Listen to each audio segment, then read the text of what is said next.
demais irmãos, abram comigo a palavra do Senhor, Filipenses capítulo 3.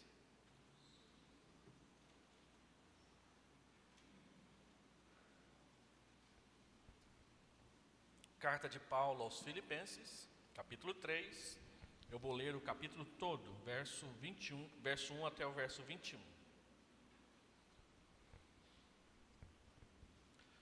A palavra do Senhor diz: quanto ao mais, irmãos meus, alegrai-vos no Senhor. A mim não me desgosta e é segurança para vós outros que eu escreva as mesmas coisas.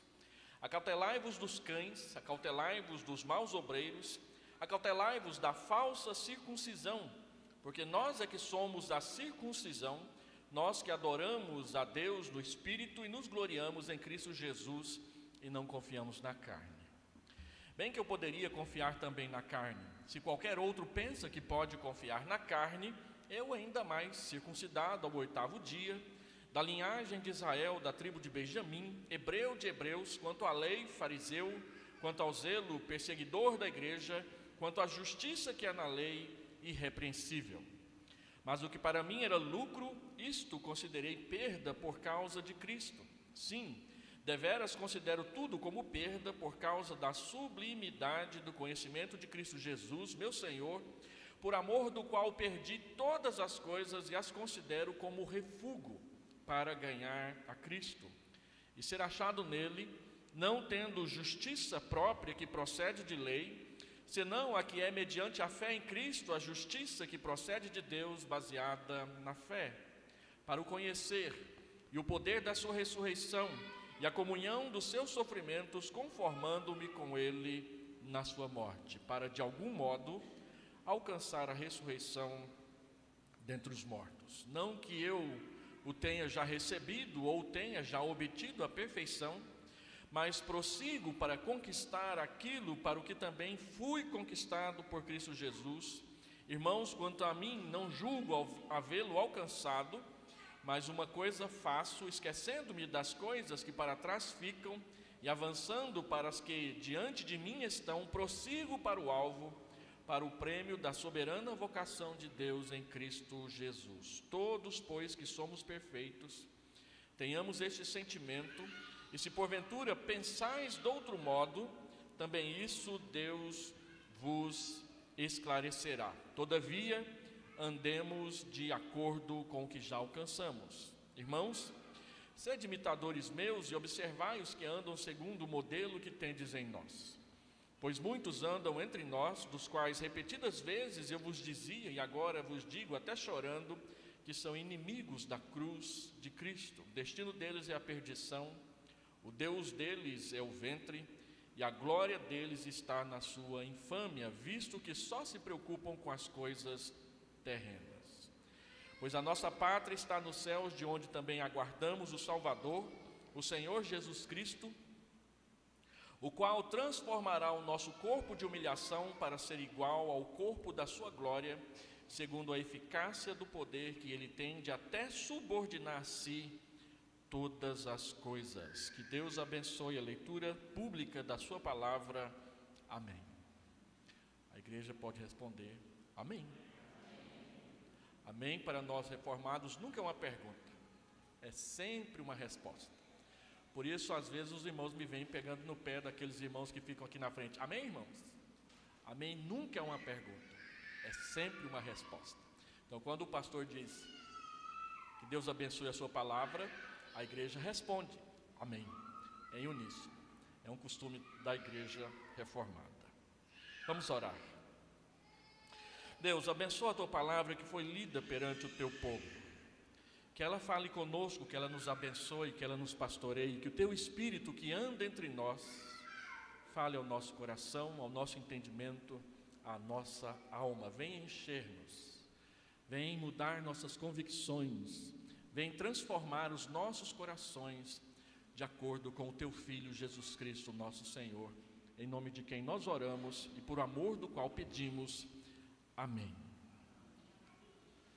Uma frase que entrou para a história é a seguinte: não é tolo aquele que larga o que não pode segurar para pegar o que não pode perder. E o meu sermão eletrônico aqui foi para o espaço. Pronto, abriu. Só deixa eu corrigir aqui.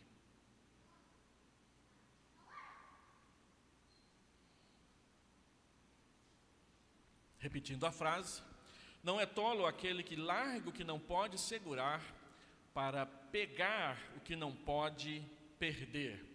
Essa frase, ela se tornou um jargão popular nos Estados Unidos e no mundo todo como algo que inspira. O autor dessa frase, quando seminarista, foi um grande missionário chamado Jim Elliot. Ele morreu ali no Equador em 1954, junto com outros 4 missionários de Asas do Socorro, quando eles estavam tentando ter os primeiros contatos com a tribo Auca ali naquela região. Aqueles que conhecem a história sabem que eles foram assassinados ali a flechadas e lanças diante do seu avião amarelo de Asa do Socorro, e que aquilo foi noticiado no mundo inteiro. Depois, também para aqueles que sabem a história, foram as suas próprias esposas que voltaram lá naquela tribo anunciando o Evangelho do Senhor, e um dos que foram os assassinos daqueles missionários se tornou um pastor exatamente para aquela tribo.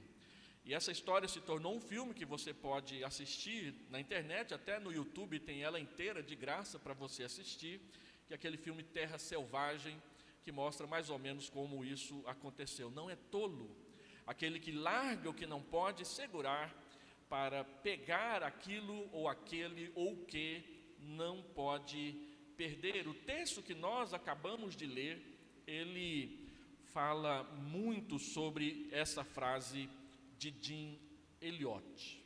Logo após falar de termos a mesma atitude que Cristo teve, capítulo 2, versículo 5, Paulo citou 2 exemplos práticos para nós de como nós podemos colocar Cristo acima de tudo nos nossos afazeres e na nossa vida, no nosso ministério cristão. Ele falou como Timóteo servia a Deus com sinceridade, zelando pelas coisas da igreja com integridade, sempre buscando os interesses do povo de Deus acima dos seus próprios interesses. Logo em seguida ele citou e falou como Epafrodito arriscou a própria vida por causa do Evangelho, e ele diz que a motivação de Epafrodito foi exatamente o Evangelho é Jesus Cristo. Agora Paulo dá o seu próprio exemplo pessoal a respeito de como Cristo pode se tornar o principal e aquele que está acima de tudo nas nossas vidas, quando ele diz que ele considerou tudo como lixo, refúgio e prejuízo, abandonando tudo ou todo o entulho que uma vida carnal e de confiança na justiça própria pode trazer sobre nós, e ele largou tudo isso para ganhar Jesus Cristo. Então eu quero falar nessa oportunidade sobre o cerne da vocação cristã na perspectiva de Paulo. Ele diz aqui no versículo 9 que ele deseja, acima de tudo, ser encontrado em Cristo, não tendo justiça própria que procede de lei, mas aquela justiça que é a justiça da fé, que procede do Evangelho que nós ganhamos em Cristo. E eu gostaria de mostrar aqui no texto 5 argumentos do apóstolo Paulo, que eu quero explorar, para mostrar sucintamente esse propósito de ser achado nele. E eu gostaria de colocar os verbos que eu vou usar como guia, a apresentação dos argumentos no futuro, e lá no final eu explico por quê. Como e quando nós podemos ser encontrados em Cristo? Nós seremos achados nele quando nos gloriarmos apenas em Cristo. Paulo vai falar sobre isso no versículo 1 até o versículo 3. Ele diz: alegrai-vos no Senhor.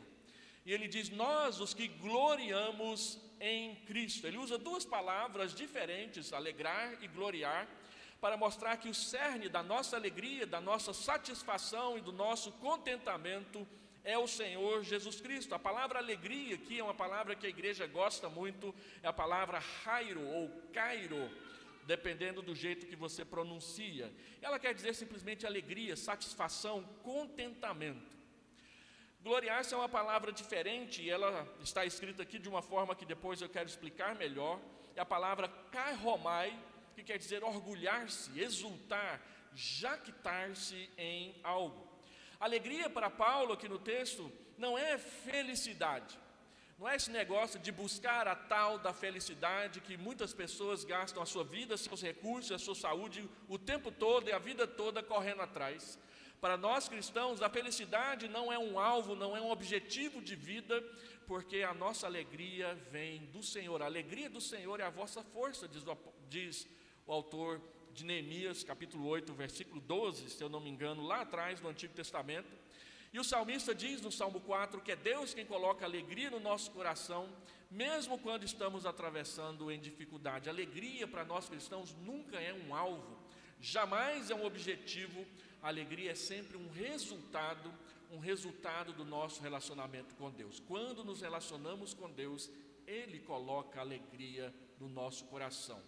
Alegria, portanto, não é felicidade, alegria é contentamento, é estar contente, estar satisfeito, estar saciado no que diz respeito à sua própria vida. E a alegria cristã é sempre uma bênção e é também um fruto do Espírito no nosso coração. Agora, quando Paulo fala de gloriar-se em Cristo, ele está falando de ter orgulho. Todavia, não no seu sentido negativo de contar vantagens para os outros, mas no seu sentido positivo de honra, reconhecimento e brio. Ele chama a atenção que a palavra está na voz média. A voz média, para quem conhece um pouco de grego, ela é algo que você faz pensando em si próprio. É diferente da voz reflexiva no português. Ela tem mais a ver com os objetivos e as motivações, tendo como resultado principal a própria pessoa. Então, quando ele fala de gloriar-se na voz média, ele está dizendo que nós é que vamos ser os principais usuários dos resultados e das consequências desse gloriar-se. Todavia, ele nunca coloca que nós devemos nos gloriar em nós mesmos. Ele diz que nós devemos nos gloriar em Cristo, o motivo de orgulho, o motivo de reconhecimento, o motivo de honra, o motivo de ter brio, ou na linguagem do português bem popular, de ter vergonha na cara, é o fato de que nós somos cristãos e Ele é o nosso Senhor. Queremos ser encontrados em Cristo. Nós precisamos aprender que o motivo do nosso contentamento, do nosso orgulho, da nossa honra e da nossa alegria é Jesus. Sempre que nós cristãos buscamos alegria em outro lugar, nós falhamos no objetivo de testemunhar a Jesus por onde quer que andamos. Isso é importante saber, porque é exatamente isso que nos colocará em alerta contra os maus obreiros, contra os cães que o apóstolo Paulo menciona aqui no início do texto. Ele está falando dos judaizantes, pessoas que usavam a fé no final das contas para satisfazer a sua justiça própria. E esse não é o lugar que nós devemos nos alegrar. Onde nós devemos nos alegrar? Então, nós devemos nos alegrar no Senhor. E Paulo está falando de Jesus.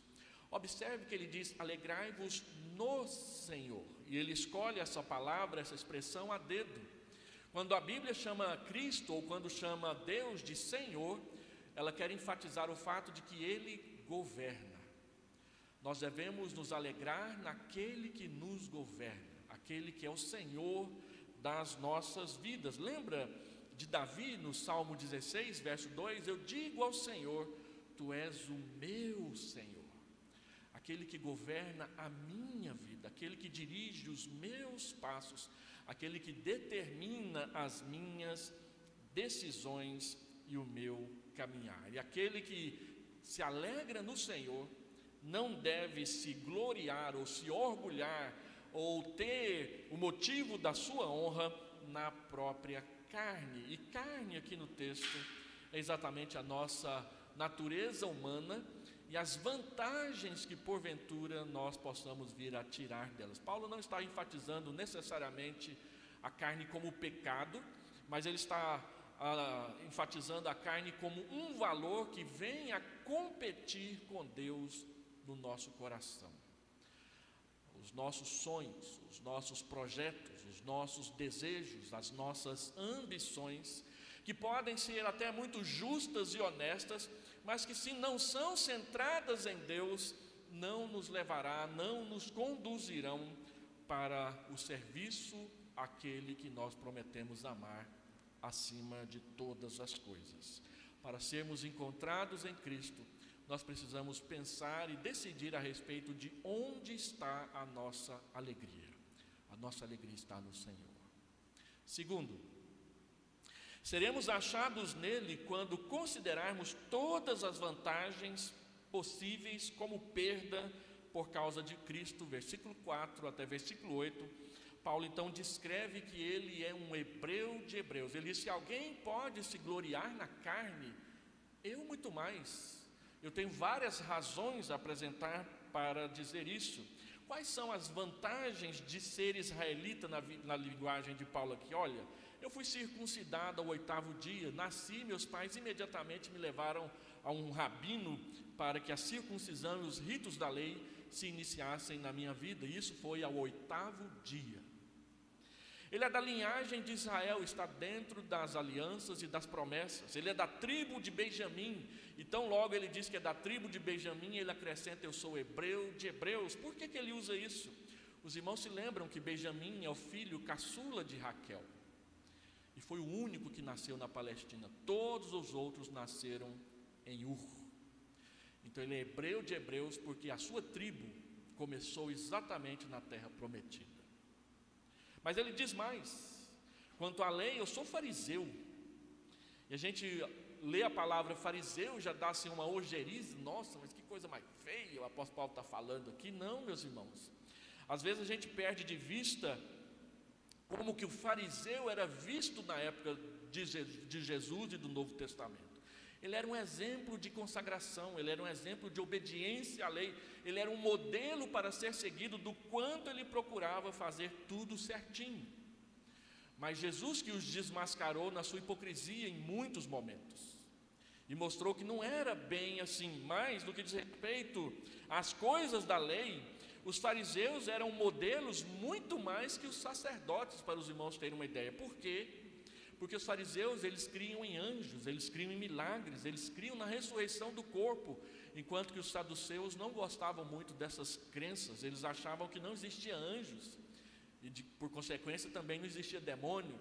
Eles não gostavam muito de milagres, e eles não criam na ressurreição do corpo, coisas e promessas bíblicas que no Antigo Testamento já estão presentes, e os fariseus se apegavam a elas com mais firmeza. Por isso foi que quando Paulo disse que cria na ressurreição do corpo perante o sinédrio, eles se dividiram, porque os fariseus criam na ressurreição do corpo, mas os saduceus não criam.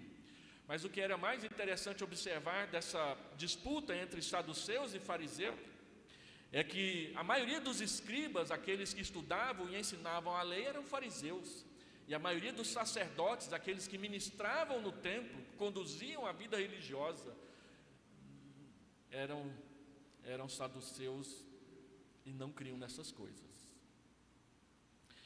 Então Paulo diz: olha, no que diz respeito à lei, eu estou ligado à tradição hermenêutica interpretativa mais clássica, mais ortodoxa, mais apegada e fiel à palavra de Deus do Antigo Testamento. Mas ele diz mais: quanto ao zelo da lei, ele chegou a ser conhecido como perseguidor da igreja. E os irmãos se lembram, há pelo menos 3 momentos na Bíblia em que Paulo fala a respeito de como ele se relacionava com a igreja antes de conhecer a Cristo. Ele diz em 1 Timóteo 1,13 que ele era blasfemo, ele era perseguidor e ele era insolente. Ele blasfemava, ele xingava os cristãos, ele falava palavras feias para os cristãos, ele perseguia, e ele fazia isso com insolência. Ele agredia com palavras aos cristãos publicamente, em alto e bom som, para que todos ouvissem. E mais, em Atos, em Gálatas, capítulo 1, versículo 13, ele diz que ele perseguia e devastava a igreja. A palavra devastar, ela quer dizer destruir, derrubar, fazer com que caia. Atos capítulo 8, versículo 3, diz que Saulo assolava a igreja, e a palavra assolar ela é muito forte, porque ela significa tratar vergonhosamente, manchar a sua reputação, marcar, colocar uma marca naquele de quem você não gosta e perseguir as pessoas. Lá em Atos diz que ele as prendia e as amarrava e as levava a Jerusalém para julgamento. Quanto ao zelo, ele era perseguidor da igreja. Ele chega a mencionar em outro texto que ele esbofeteava os cristãos quando ele os prendia. De modo que Paulo diz que o zelo da lei era tão forte e arraigado no seu coração, que ele chegava a ser violento com as pessoas para dizer que era religioso e fiel. E por último ele diz, quanto à justiça da lei, perante os olhos públicos, ele era irrepreensível. As pessoas não achavam defeitos na sua forma pública e visível de obedecer à lei. No entanto, Paulo diz que tudo isso era vantagem para ele, mas ele considerou como perda, prejuízo, tudo o que ele fazia para ganhar a bênção de Deus, confiado na sua justiça própria. Ele diz que ele fazia essas coisas confiados na sua própria justiça, e não conhecia e nem reconhecia ao Senhor Jesus Cristo. Paulo era fariseu e as palavras de Jesus desmascaravam a hipocrisia deles, porque eles eram considerados modelos de consagração. Então Paulo diz, tudo isso que parecia lucro, vantagem pessoal, na verdade foi perda, foi prejuízo. Eu perdi tempo correndo atrás dessas coisas e o que elas pareciam me dar. Então no verso 7, ele diz que diante de conhecer a Cristo de verdade, todas as vantagens, qualquer vantagem se dissolve e vira um lixo. E a palavra que é traduzida aqui por refúgio, ela quer dizer aquele lixo sujo, fedido, que ninguém quer pôr a mão, fezes que estão no meio do caminho. As melhores vantagens pessoais, econômicas, financeiras, familiares, diante da graça de conhecer a Jesus, não passa de lixo mal cheiroso e que só traz prejuízo para a nossa caminhada. Essa foi a conclusão que Paulo tirou depois que ele conheceu a Cristo, porque as vantagens pessoais, elas não salvam, não santificam, não desvendam Deus verdadeiramente para nós. Elas simplesmente inflam o nosso egoísmo, o nosso orgulho, a nossa vaidade, a nossa soberba, enchendo o nosso coração de presunção e de preconceito em relação aos demais. A confiança na justiça própria só pode criar crentes orgulhosos de si mesmos, como aquele fariseu que foi ao templo e disse: Deus, parabéns porque o Senhor tem aqui no templo alguém como eu. Não roubo, não mato, não sou nem como esse publicano que está ali, um adúltero. E fica se comparando com os outros o tempo todo, se achando melhor. A Bíblia diz que aquele fariseu voltou para casa sem o perdão.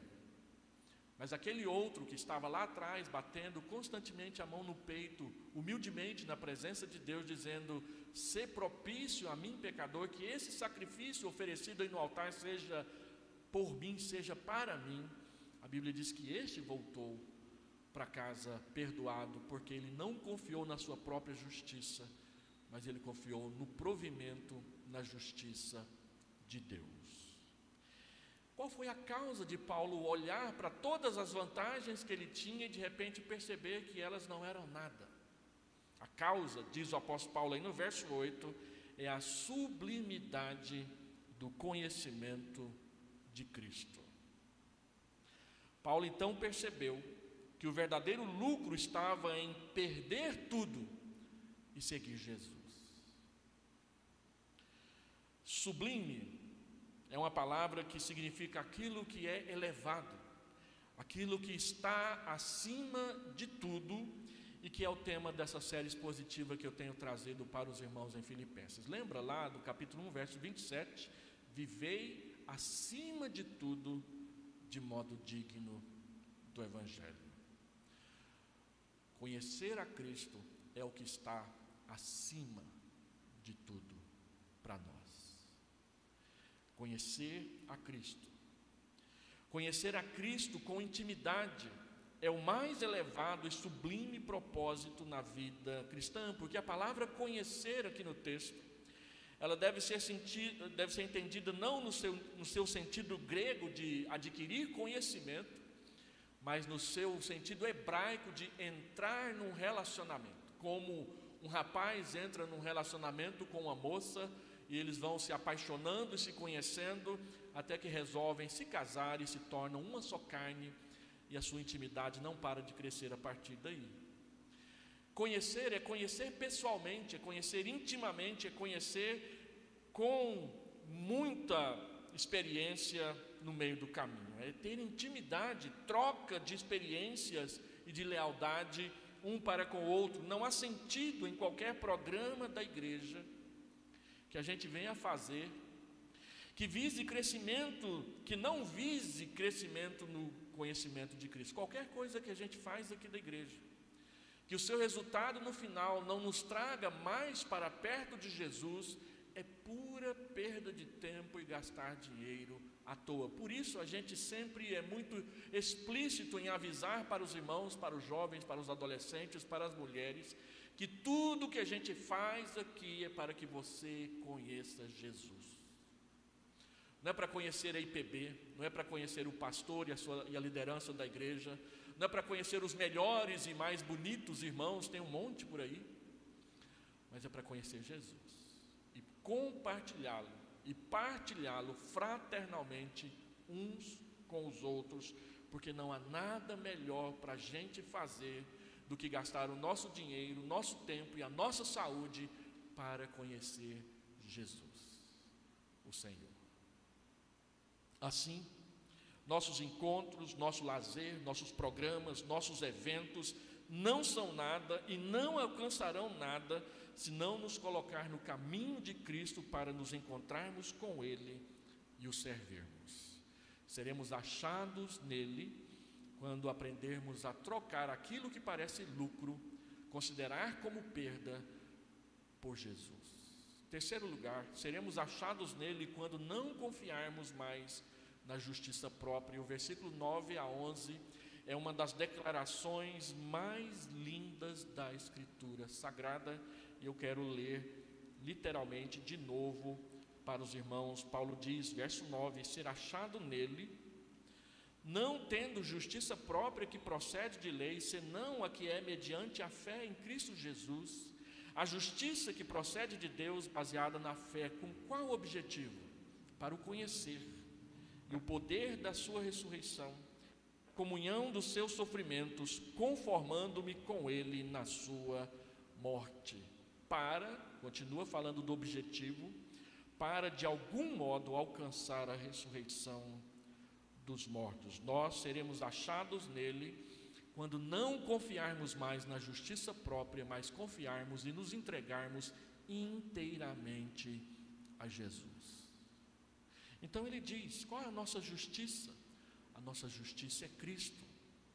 E os irmãos que conhecem bem a Bíblia e sabem um pouco de teologia, já estão com a sua mente indo lá em 1 Coríntios 1, verso 30 e verso 31. Mas vós sois dele, em Cristo Jesus, o qual se nos tornou da parte de Deus sabedoria e justiça, e santificação e redenção, para que, como está escrito, aquele que se glorie, glorie-se no Senhor. 1 Coríntios 1, 30 e 31. Vós sois dele, em Cristo Jesus. Por que nós somos dele? Porque ele se tornou a nossa justiça, a nossa santificação e a nossa alegria da parte de Deus. E o verso 9 a 11 é uma citação livre que Paulo faz de Jeremias, capítulo 9, versículo 23 e versículo 24. Se você já leu a Bíblia toda, você se lembra, se não, deixa eu ler de novo. Assim diz o Senhor: não se glorie o sábio na sua sabedoria, nem o forte na sua força, nem o rico nas suas riquezas, mas o que se gloriar, glorie-se nisto, em me conhecer e saber que eu sou o Senhor, e faço misericórdia, juízo e justiça na terra, porque destas coisas me agrado, diz o Senhor. Então, o sábio não fique orgulhoso da sua sabedoria. O forte não fique orgulhoso da sua força. E o rico não fique orgulhoso das suas riquezas. Se você quer ficar orgulhoso de alguma coisa, fique orgulhoso de conhecer Jesus, conhecer a Deus e saber que Ele faz justiça, Ele faz juízo, Ele derrama misericórdia na terra, não porque Ele quer se esbanjar e se esbaldar diante dos nossos olhos, mas porque Ele tem prazer nessas coisas. Deus diz no Antigo Testamento que Ele não tem prazer em condenar ninguém. O seu prazer está em perdoar e restaurar a vida das pessoas. Saiba disso. Reaproveitando as palavras que o nosso irmão Eugênio disse agora há pouco, no momento de contrição, não abaixe a cabeça. Não porque você seja merecedor, mas porque Deus te ama. É essa a verdade. Nós podemos erguer a nossa cabeça e nos gloriarmos em Cristo, unicamente em Cristo, porque tudo que Ele fez por nós nos deu e nos dará a vida eterna por amor do Pai. Então Paulo diz que a justiça que ele quer conhecer e viver é a justiça que procede da fé, uma justiça que nos cobre e nos protege, não aquela que falha. Então ele coloca 4 objetivos inspirados em Jeremias 9:23. O primeiro objetivo, conhecer a Cristo. Conhecer com intimidade, entender e sentir quem realmente Ele é. Conhecer o seu poder em segundo lugar. E a palavra que ele usa para poder aqui é a palavra dinamis. Conhecer o seu milagre, o milagre da sua ressurreição. Conhecer o poder da ressurreição.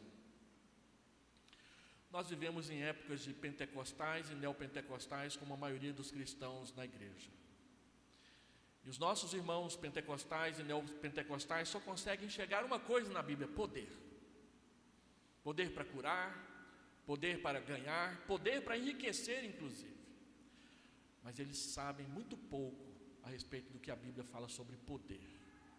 Quando a Bíblia fala sobre dar poder, é poder para testemunhar, não para se exibir diante das pessoas com milagres. É poder para conhecer a Deus, andar com Deus, obedecer a Deus em toda a nossa caminhada para a glória dEle. Então Paulo diz que fica impressionado com esse poder que ressurgiu, fez Jesus se levantar do meio dos mortos. E ele diz mais, ele quer conhecer a Deus para ser incluído na comunhão dos seus sofrimentos. A palavra comunhão quer dizer ter uma participação, fazer parte, receber os resultados e partilhar de tudo que ela de fato significa. Então ele coloca o seu quarto e último objetivo, que é para de algum modo experimentar, conhecer a ressurreição dos mortos. Como?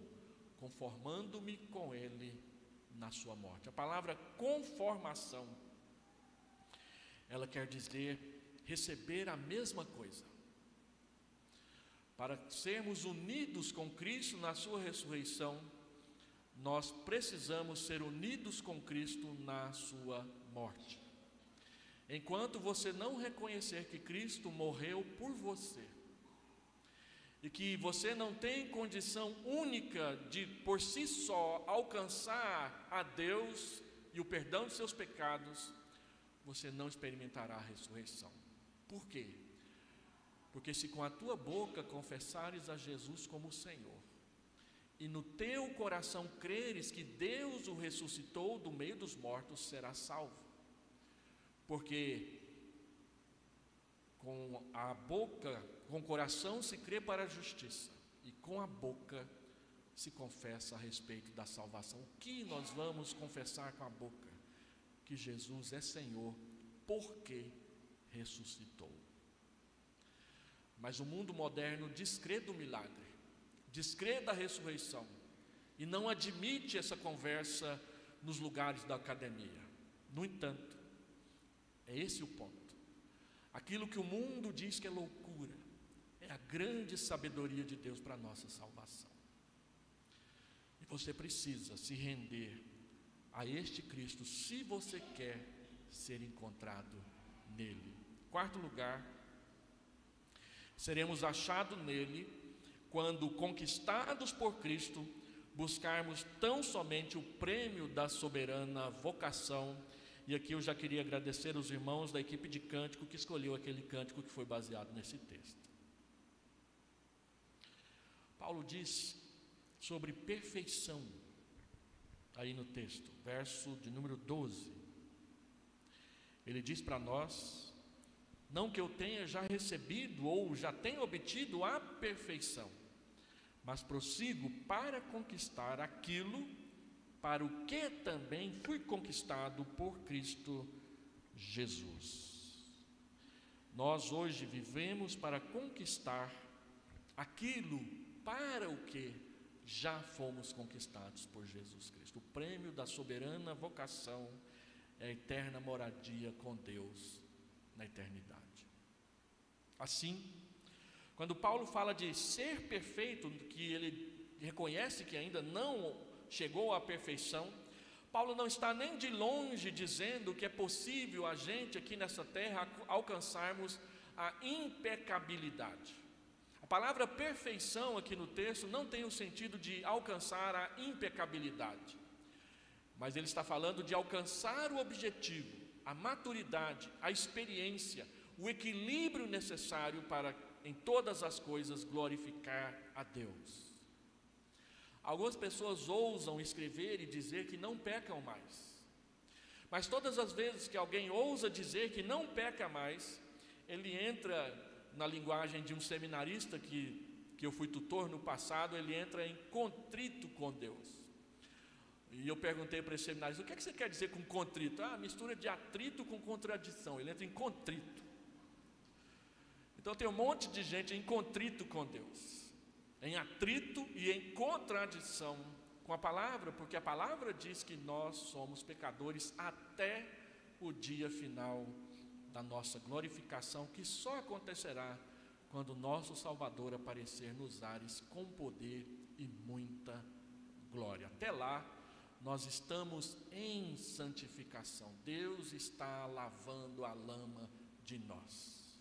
Assim, o texto não está falando que nós podemos vencer o pecado aqui na terra antes da volta de Cristo, mas o texto está falando que esse é o alvo: viver para Deus cada momento, em obediência a Deus cada momento das nossas vidas. Na santificação, nós lutamos contra o pecado, especialmente o pecado que está dentro de nós, que habita em nós. Nós estudamos aqui nos nossos cultos, antes da pandemia e no começo dela, aquele livro O Mal que Habita em Mim. E uma das coisas impressionantes no primeiro capítulo daquele livro do Dr. Chris Landgaard é quando ele diz que o pecado é uma lei. Não uma lei de trânsito, como a desse semáforo aqui na frente, que toda hora a gente vê alguém furando e passando para frente. Mas uma lei como a lei da gravidade. Sobe aqui em cima da nossa torre, que tem 22 metros de altura, e fala assim: pelos poderes de Grayskull, eu vou sair voando aqui. Eu tenho certeza que você vai se esborrachar no chão, porque a lei da gravidade vai te atrair para o solo, dependendo do seu peso, é rapidinho. E quem acha que é leve, foi feito um teste, quem é pesado cai na mesma velocidade do leve, não tem jeito. Meus irmãos, há uma lei dentro de nós que grita, que xinga, que briga, que faz o possível, o impossível, e pinta o 7 dentro de nós para a gente não obedecer a Deus. E ela está aí. Ela se chama carne. Às vezes a gente fica impressionado com Satanás, mas a Bíblia diz que quem é perigoso mesmo é a carne.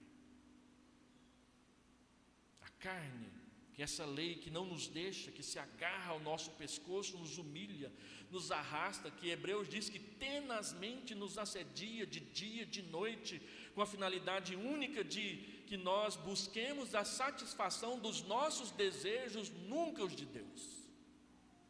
Essa lei arrogante que mimadamente não aceita não resposta e por isso chicoteia as nossas mentes, os nossos sentimentos, querendo nos obrigar a voltar atrás o tempo todo. Essa lei que odeia a Cristo dentro de nós e tudo fará para que nós não amemos também. Perfeição não é impecabilidade, mas é crescimento na obediência, na dependência de Deus em tudo. Perfeição é maturidade, equilíbrio, sensatez, lucidez, longanimidade, domínio próprio, crescendo dentro de nós dia após dia por uma ação especial, sobrenatural, cotidiana e presente e eficaz do Espírito Santo nas nossas almas, porque Ele mora lá. Assim, a presença do Espírito Santo é como esse vento que sopra a vela do barco, que faz o marinheiro pegar o caminho onde ele quer chegar no meio do mar. E a Bíblia diz que ele sopra onde ele quer, e nós precisamos pegar esse vento e andar com ele. Porque o desejo do Espírito é nos levar a obedecer a Deus prontamente, de olhos abertos, conscientes do que nós estamos fazendo. E assim Paulo diz: eu fui conquistado por Cristo Jesus. Observe que Paulo coloca o verbo na voz passiva e no passado. Eu já fui conquistado por Cristo Jesus. Quando foi isso? Foi quando você nasceu de novo. Foi naquele dia em que você se rendeu a Cristo, arrependido dos seus pecados e entregou a direção da sua vida para Ele. Foi ali, naquele momento. Talvez você fale assim: pastor, mas eu não lembro desse dia, não tenho uma data no calendário onde eu posso falar, foi nesse dia que eu me converti. Não tem problema. Às vezes a gente não acha mesmo uma data, mas a gente sabe que houve uma época que a gente não queria e de repente passou a querer. E aí a coisa mudou. E você que antes fugia de Deus, agora começa a lutar, a brigar, a tentar se desvencilhar de tudo aquilo que não quer que você chegue perto dele. Então Paulo diz que ele te converteu do seu caminho, trouxe para ele, para a casa dele, para o povo dele, para estar com ele. E Paulo então diz: eu prossigo para o alvo, eu avanço. O que fazer? Ele diz: prosseguir, continuar, perseverar, andar para frente, navegar para frente, conquistar mais, para ser mais e mais de Deus a cada momento. Prosseguir significa aqui no texto, de forma interessante, fugir. Você foge das coisas da carne para Deus. Lembra de Paulo falar para Timóteo: foge das paixões da mocidade, sai de perto delas. Fugir aqui tem o sentido de correr, não é só de andar um pezinho depois do outro, é apressadamente, na direção de Cristo, porque Ele é o refúgio. A palavra prosseguir também tem o sentido de afugentar, expulsar, mandar embora, mandar para longe aquilo que nos atrapalhe de estar perto de Deus. E por fim, a palavra prosseguir tem o sentido de escapar, de sair do limite, do alcance daquele que quer o nosso mal, para a glória de Deus. O prêmio é a soberana vocação, a glorificação ao lado do Senhor. Por que escapar? Para que fugir? Para alcançar o prêmio da soberana vocação, que é viver e morar eternamente com Deus. Então ele termina: ande de acordo com o que você já alcançou. Se você conquistou um pouco, não volte atrás. Daqui para frente, daqui para frente, daqui para frente.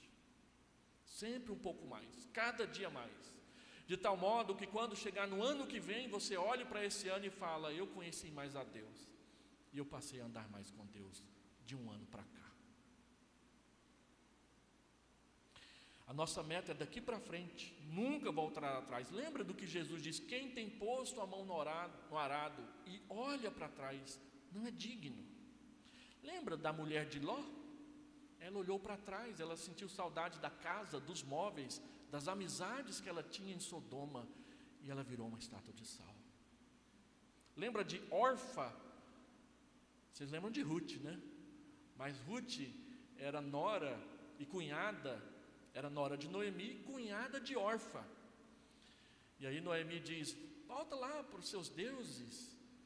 E a Bíblia diz que Orfa deu um beijo no rosto de Noemi e voltou para a idolatria, voltou para o paganismo, voltou para a velha vida.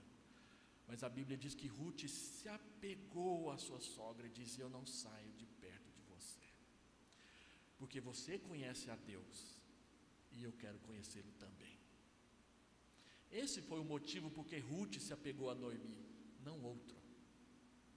Assim, não desista, prossiga, fique firme na sua fé, pois o prêmio é muito bom. A soberana vocação não é um engodo, não é um engano, é a eternidade com Deus.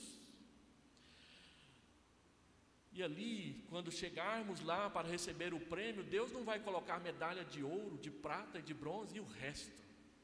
Todo mundo vai ganhar. O importante não é se você vai chegar em primeiro, segundo, 10º, 20º, 49º.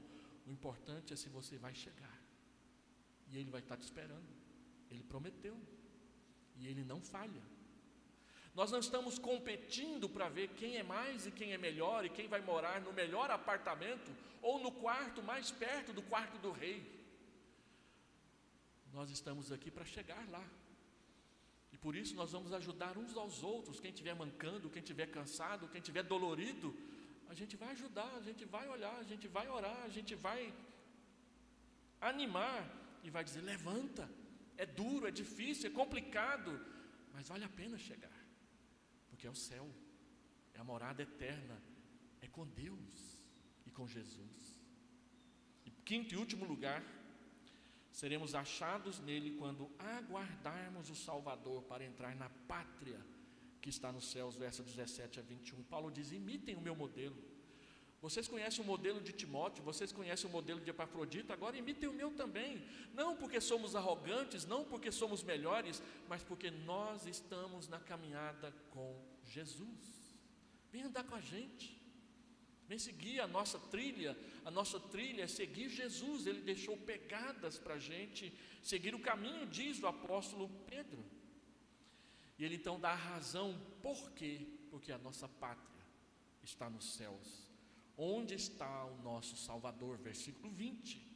Paulo retoma o assunto lá do capítulo 1, versículo 27, quando ele diz: vivei de modo digno. Ele usa uma palavra que quer dizer vivam como cidadãos, e aqui ele diz: nós somos cidadãos do céu, do reino de Deus, da eternidade. A nossa cidadania está onde está o nosso Salvador, o nosso Redentor, e é para lá que nós vamos. Então ele diz que ele tem poder para fazer isso acontecer. A eficácia do seu poder, ele menciona aí no último versículo. E de novo ele usa a palavra dinamis, o poder do milagre, o poder da dinamite, o poder de modificar as coisas, transformá-las decisivamente. Então Paulo diz: a humilhação do presente vai passar, e o que nós vamos experimentar é a glória. Porque foi assim com o Salvador. Paulo está aqui levando adiante o que ele falou no capítulo 2, versículo 5: tende em vós o mesmo sentimento que houve em Cristo Jesus. Ele se humilhou, assumindo a forma de servo e se entregando à morte. Deus o exaltou, lhe dando um nome que está acima de todo nome. Deus fará a mesma coisa conosco, quando nos conformarmos com Cristo no seu sofrimento e também na sua ressurreição. Assim, eu quero fazer algumas aplicações para você levar para casa. Primeira, reavalie as suas fontes de alegria. Onde você está buscando alegria? Na conta bancária? Na profissão? No esposo? Na esposa? Nos filhos? Na igreja? Não, em Cristo. Quando você encontrar a sua satisfação, o seu contentamento em Cristo, você será um marido melhor, e a sua esposa vai ser mais feliz. Você será uma esposa melhor e o seu marido será mais feliz. Você será um pai, uma mãe melhor. Você será um avô melhor. Você será um filho, uma filha melhor, porque Cristo é quem te dará equilíbrio, lucidez, sensatez para lidar com tudo. E assim você vai ser bênção na vida dos outros, e eles serão bênção na sua vida. Reavalie onde você está colocando a fonte da sua alegria. É Jesus. Segundo, o que você perdeu para ganhar a Cristo? Uma namorada?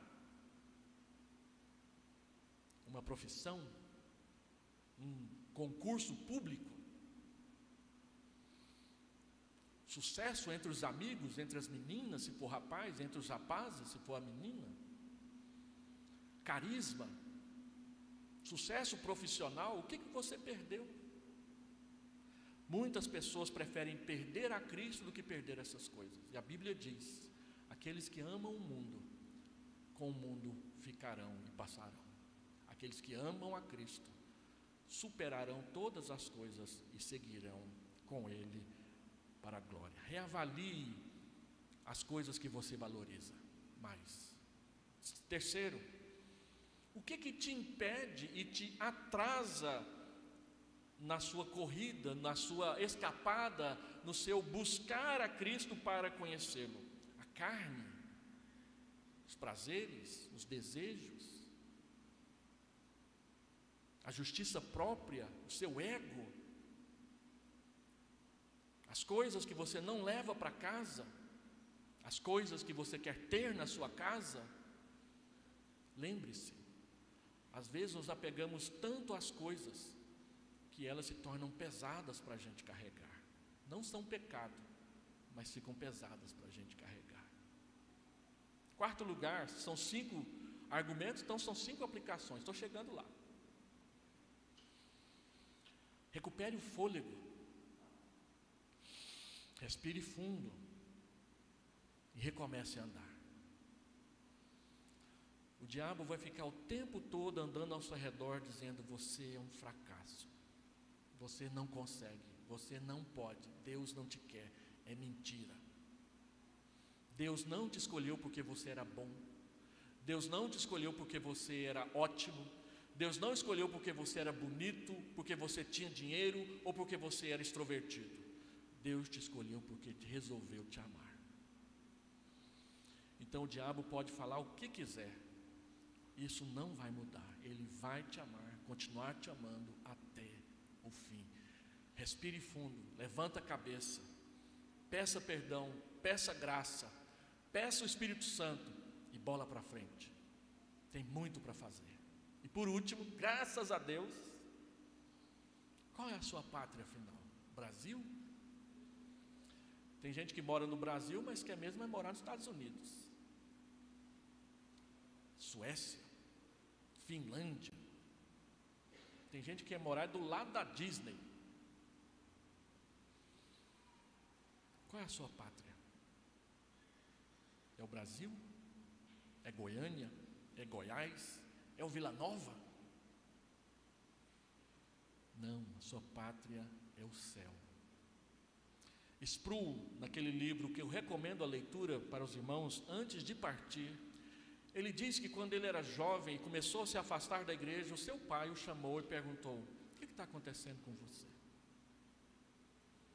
Você não sabe para onde vai? Quando a gente sabe para onde vai, a gente organiza a vida para chegar lá. Nós sabemos para onde vamos. Então vamos organizar, vamos reorganizar a nossa vida nessa direção.